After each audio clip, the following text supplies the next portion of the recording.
Praise the Lord. உங்கள் Jennifer Geetha வட சென்னையில இருந்து. இப்ப நான் நின்னுட்டு இருக்கிற இடம் வால்டாக்ஸ் ரோடுன்னு சொல்லப்படுது.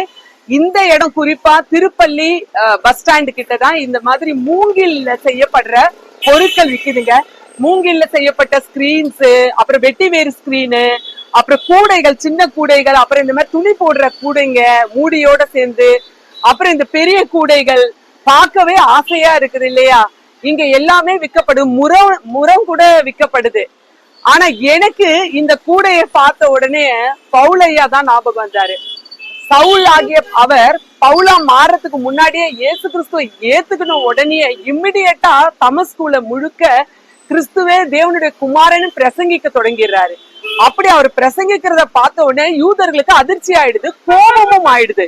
இவரை இப்படியே விட்டா நல்லா இருக்காது, இம்மிடியட்டா இவரை கொலை பண்ணிடணும்ன்ற ஒரு முடிவோட இருக்கிறத சீஷர்கள் அறிஞ்சுக்கிட்டாங்க. பவுலோடு கூட இருக்க சீஷர்கள் அறிஞ்சிட்டு அவரை இப்படிதான் ஒரு பெரிய கூடையில உட்கார வச்சு மதில் மேல இருந்து அவரை இறக்கி தப்பிக்க வச்சாங்க. பாருங்க, நம்ம வாழ்க்கையில கூட நமக்கு இது எதிர்பார்க்காத திடீர்னு ஏராளமான தீமைகள் இந்த காலங்கள்ல நம்மள சூழ்ந்து கொள்ளுது.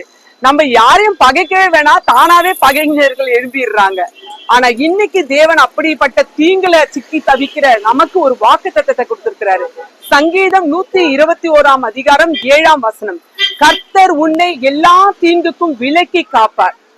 ஆமாங்க, கர்த்தராகிய இயேசு கிறிஸ்து உங்களை எல்லா தீங்குக்கும் விலக்கி காப்பாருன்னு சொல்லிட்டாரே, அப்புறம் ஏன் பயப்படுறீங்க?